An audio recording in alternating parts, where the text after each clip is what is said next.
Bonjour, peuple de Dieu, Shalom. Nous nous retrouvons encore ce matin pour continuer notre méditation. Ce matin, nous allons continuer dans notre texte de ce jour qui est dans le livre de Luc, chapitre 22. Je vais continuer l'histoire de la noce. Je parle également encore aujourd'hui de la noce, car c'est moment-ci, c'est un passage très très précieux pour nous éclairer au sujet de ceux qui seront à table avec le Seigneur. Amen.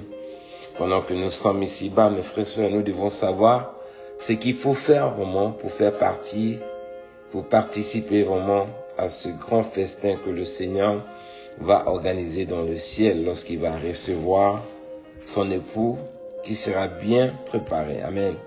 Pendant que nous sommes ici-bas, nous devons nous préparer pour ce moment. Mais pour se préparer, il faut savoir qu'est-ce qu'il faut faire. Amen. Il n'est pas question ce qu'on reste chez nous, on dit, je vais croire le Seigneur va me sauver et je vais hériter le royaume des cieux. Mais pendant que nous sommes ici-bas, mes frères et sœurs, nous devons savoir quelle est l'assignment, c'est-à-dire la tâche qui nous est assignée pour faire partie de ceux qui seront qualifiés à participer à ce grand festin que le Seigneur va recevoir son Église dans le ciel. Amen. Alors, dans le verset 16, Luc, chapitre 22, le verset 16 à 18, la parole de Dieu nous dit ceci: « Car je vous l'ai dit, je ne mangerai plus jusqu'à ce qu'elle soit accomplie dans le royaume de Dieu. » Et ayant pris une coupe et rendu grâce, il dit: « Prenez cette coupe et distribuez-la entre vous. Car je vous l'ai dit, je ne boirai plus désormais le fruit de la vigne jusqu'à ce que le royaume de Dieu soit venu. » Amen. Donc nous voyons le dernier repas que le Seigneur a organisé ensemble avec ses disciples ici-bas. Et la même cérémonie va se répéter également dans le royaume des cieux. Mais ici-bas, c'était avec les disciples que lui-même il avait choisi. Les 12 qui étaient avec lui, y compris Judas à l'époque, il était encore là présent, mais qu'il était réservé pour une mission bien précise pour la trahison. Mais il a fait partie également, il lui a accordé cette grâce d'être là, mais sa mission n'était pas celle du ciel, mais c'était pour accomplir les prophéties des prophètes qui avaient préparé la trahison du Seigneur Jésus dans ce monde. Amen. Donc c'était un disciple qui servait carrément l'administration de Satan au sein du corps de Christ, mais bien qu'il ne faisait pas partie de ceux-là qui vont hériter le royaume des cieux. Ce qui nous concerne, mes frères et sœurs, dans ce texte, le Seigneur nous dit ceci, il dit, il ne boira plus jamais le fruit de la vigne jusqu'à ce qu'elle puisse la boire dans le royaume des cieux. Mais avec qui pourra-t-il la prendre là-bas dans le royaume des cieux? Voilà, c'est ça la question. Qui est censé à participer à ce repas? Est-ce que tout le monde est censé à participer ou pas? Non. La parole, on va interroger la parole de Dieu pour nous éclaircir à ce sujet. Parce que c'est important, mes frères et sœurs. Nous prions chaque jour pour hériter le royaume des cieux. Mais nous devons vraiment être à la page pour ne pas que nous soyons surpris à la dernière minute où le Seigneur va dire: arrière de moi, je t'ai jamais connu. Le livre d'Apocalypse, chapitre 19, le verset 7 à 10, nous dit ceci. Regardez bien, ceux qui vont entrer désormais, entrer dans le royaume des cieux pour participer à ce grand festin que le Seigneur a préparé pour son épouse, c'est-à-dire son corps, l'Église qui sera sauvée. C'est eux qui sont dans ce monde actuellement en train d'œuvrer pour le Seigneur, chercher le salut de leurs âmes, qui sont en train de crier nuit et jour. Regardez comment la parole, ce passage va les identifier et quels sont les actes qui les permettent vraiment d'être qualifiés à ce grand festin que le Seigneur va organiser dans le royaume des cieux. Le livre de Apocalypse, chapitre 19, le verset 7 à 10, la parole de Dieu nous dit ceci. Réjouissons-nous et soyons dans l'allégresse et donnons-lui gloire, car les noces de l'agneau sont venues et son époux s'est préparé. Frères et sœurs, comment sommes-nous en train de se préparer? Parce que ici, le verset 7 est en train d'identifier ceux qui vont prendre part à ce grand festin. Pendant que nous sommes ici-bas, sommes-nous en train de se préparer pour ce jour-là, ou sommes-nous en train de chercher à courir derrière les biens de ce monde ou les avantages que nous pourrons avoir dans ce monde? Alors ici, le verset 7 est en train d'identifier ceux qui vont prendre part à ce festin. Ils étaient en train de se préparer pendant qu'ils étaient encore dans ce monde. Et le jour où ils ont quitté ce monde, ils étaient déjà prêts pour ce moment. Et dès qu'ils sont partis, ils ont pu vraiment avoir la grâce d'être déjà sélectionnés, et ils étaient là-bas en train d'attendre seulement le jour J afin qu'ils puissent y participer ensemble avec le corps de Christ. Le verset 8, elle est stratégique, mes frères et sœurs. Je l'ai médité, je l'ai remédité, je l'ai laissé un peu de rentrer dans la profondeur. Vraiment, c'est important de comprendre ce verset. Il dit ceci. Le verset 8, Apocalypse, chapitre 19, le verset 8, il dit quoi? Et il lui a été donné de se revêtir d'un fin lin éclatant, pur, car le fin lin, ce sont les œuvres justes des saints. Amen.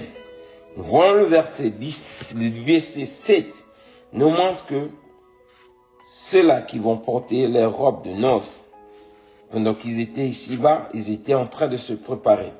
Le verset 8, il dit, après avoir été préparés, et à cause de leurs actions, les œuvres les permettent d'être revêtis d'un éclatante pure et d'un fin lin éclatante pure. Car ce sont les œuvres des justes, des saints. Mes frères et sœurs, regardons et essayons un peu de revoir notre comportement, nos actions dans ce monde actuel. Est-ce qu'elles sont justifiées devant Dieu? Est-ce qu'elles sont vraiment saintes devant le Seigneur ou pas? Mes frères et sœurs, quand tu te revêtes de ces trois mots-là, c'est-à-dire les œuvres, nos œuvres doivent être justifiées, juste plutôt, et saints devant Dieu. Car la manière nous pratiquons, nous menons notre vie dans ce monde, nos actions doivent être justes devant Dieu et saints. Si ce n'est pas le cas, mes frères et sœurs, nous ne serons pas. Parce qu'ici, les deux versets sont en train d'identifier la tenue, ce qui permet à ceux qui seront élus à participer au festin de la noce, les actions, la manière c'était en train de se préparer. Sommes-nous vraiment dans le catégorie, dans le lot de ceux-là qui sont en train de se préparer et en train de pratiquer les œuvres justes et saintes devant le Seigneur ou pas? Point d'interrogation, c'est à chacun de nous d'interroger. Ça conduit dans ce monde à ce jour. Parce que, mes frères et sœurs, je ne veux pas que chacun soit surpris, mes frères et sœurs.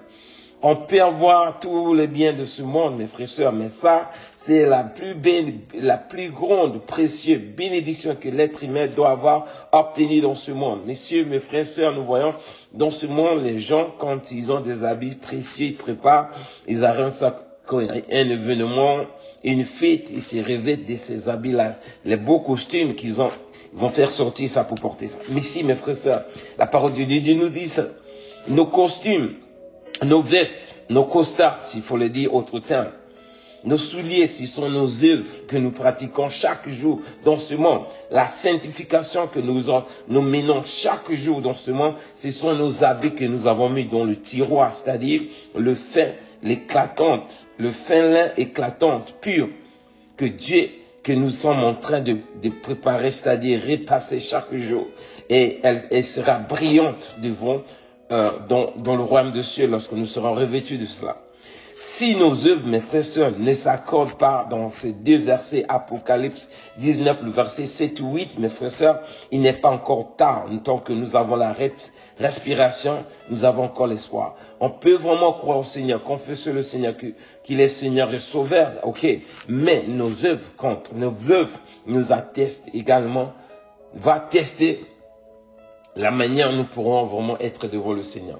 C'est pas le fait seulement de confesser le Seigneur Jésus comme Seigneur et Sauveur, ça suffit. Mais la manière dont nous pratiquons, nous gardons notre vie, nous nous préparons pour ce grand festin, c'est ça qui compte. C'est ça, mes frères, c'est la sainteté et la manière dont nous sommes en train de mener notre vie dans ce monde.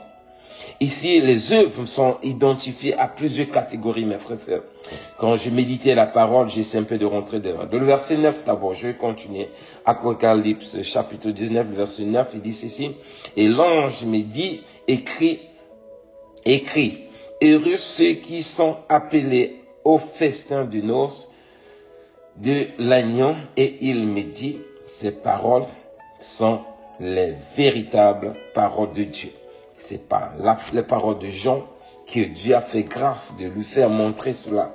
Mais c'est le véritable Dieu qui lui a fait grâce par le bien du Saint-Esprit de voir la vision de ceux qui vont entrer dans le royaume de cieux.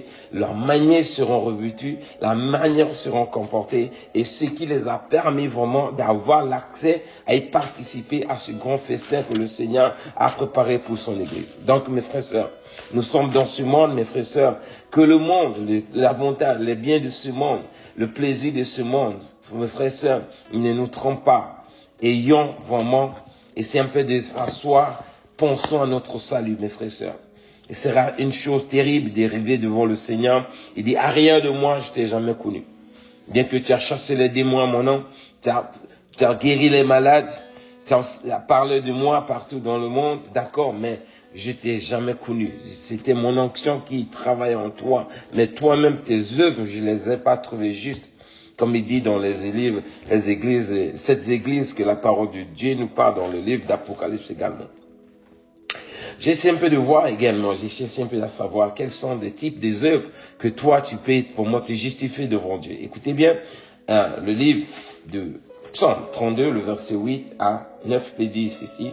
Voici, et Psaume chapitre 32, le verset 8 à 9.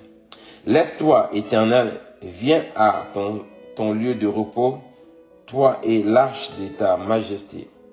Que tes sacrificateurs soient revêtus de justice, et que tes fidèles poussent des cris de joie. Ici, nous voyons ce texte dans d'autres thèmes en train de parler des offrandes, c'est-à-dire la manière que nous servons Dieu dans ce monde.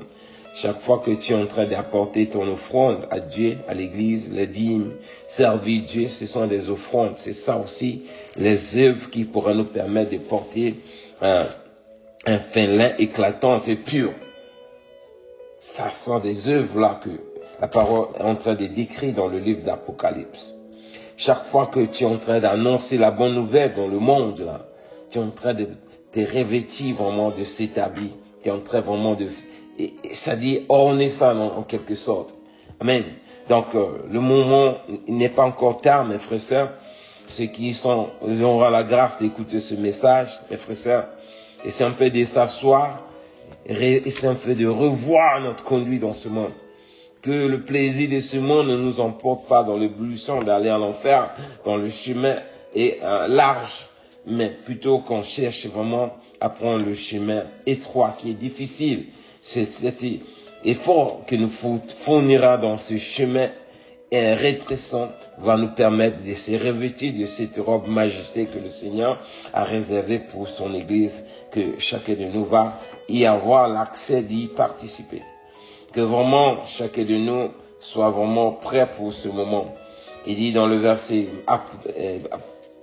livre de Apocalypse, Psaume également 45, le verset 13, il dit ceci. Et avec tes présents, la fille d'Étyr, la plus riche des peuples, recherche ta faveur. Donc, chaque fois que nous apportons également nos offrandes, nous servons Dieu, nous cherchons la faveur de Dieu en quelque sorte. Et Dieu qui est Père juste, qui sait donner les bonnes choses à ses enfants, il va nous juger dignes d'y participer vraiment dans le repas qu'il a réservé dans le royaume des cieux, afin que d'y participer également avec le Seigneur face à face. Là, ce ne sera pas par la foi.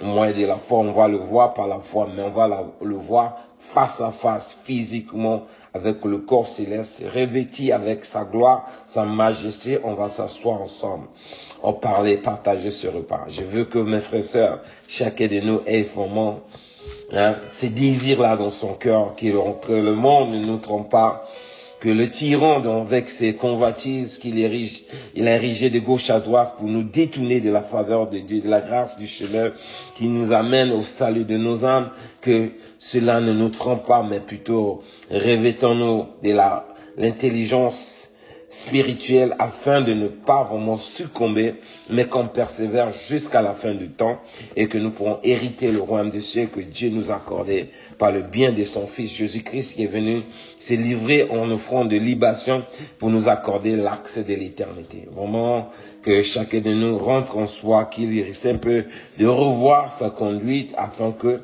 nous ne soyons pas surpris. Que Dieu nous bénisse encore ce matin. Shalom, shalom.